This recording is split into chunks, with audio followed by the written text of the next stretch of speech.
You have women who have entered just about every field of sports. There is no untouched terrain anymore. So that question that I asked them about cinema, does it apply also in sports? जैसे अभी आगे वाला generation उनके लिए तो पूरा हर तरफ ही हरा है.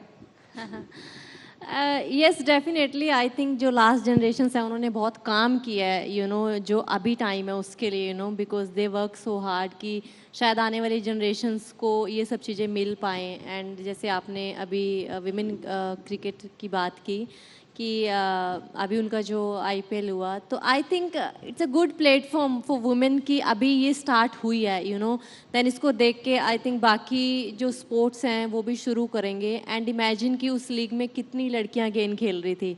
इंडियन टीम में सिर्फ कितने 18-20 प्लेयर्स खेलते हैं एंड इमेजिन वुमेन IPL में कितने प्लेयर्स खेले होंगे. Again it comes to inspiration कि वो कितनी वुमेन्स को इंस्पायर कर रहे हैं.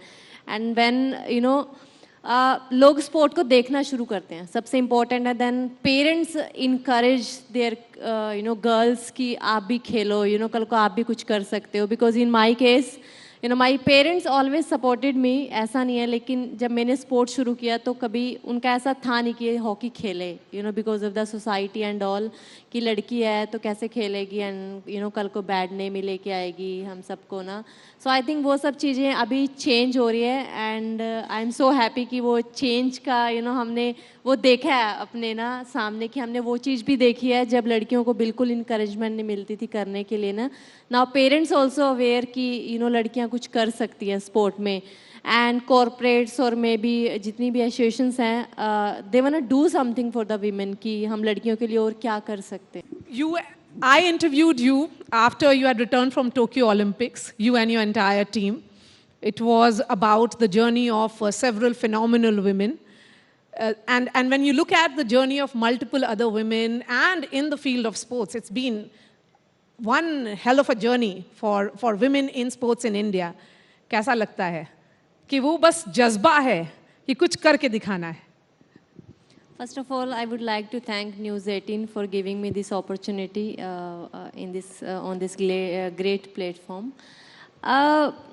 Sports एक बहुत different field है, and especially आज तो women's हर field में बहुत अच्छा कर रही हैं. Like अगर हम 20 साल पहले की बात करें तो शायद women's के लिए sport नहीं बना था, but ओवर द ईयर्स अभी वुमेन्स जो है मुझे लगता है स्पोर्ट में अगर हर ओलंपिक गेम्स में हम देखें तो वुमेन ज़्यादा डोमिनेट करती है, ज़्यादा मेडल्स जीतती हैं specially country like India. So I think वो बहुत बड़ा चेंज है. एक तो डेफिनेटली जज्बा तो चाहिए आपको स्पोर्ट खेलने के लिए या कोई भी काम करने के लिए. बिना विल पावर जज्बे के तो नहीं होता है, पैशन के. बट आई थिंक जब वुमेन स्पोर्ट में कुछ अच्छा करती है ना इन द सेंस कि वो इंडिया के डिफरेंट पार्ट में जाते हैं. जैसे मैं हॉकी टीम की बात करती हूँ, अगर हमने टोक्यो ओलंपिक्स में 4th फिनिश किया एंड वी आर 18 प्लेयर्स, 18 के 18 प्लेयर्स डिफरेंट पार्ट से होते हैं इंडिया के. कोई हरियाणा से है, कोई पंजाब से है, कोई झारखंड उड़ीसा. तो इमेजिन कि वो लड़कियां जब अपने स्टेट में वापस जाती हैं तो वो कितनी लड़कियों को इंस्पायर करती होंगी. सो डेफिनेटली इंडिया को तो इंस्पायर करती हैं लड़कियां. बट जब इतने सारे प्लेयर्स अलग अलग स्टेट्स में जाते हैं, अलग अलग गाँव में जाते हैं जहाँ पे कोई सोच नहीं सकता, सारे बैकग्राउंड से आते हैं, ऐसे बैकग्राउंड से आते हैं, देन वो एक बिलीव आप बाकियों को भी देते हो कि अगर ये लड़की एक गाँव से उठ के कर सकती है तो डेफिनेटली मैं भी कर सकती हूँ.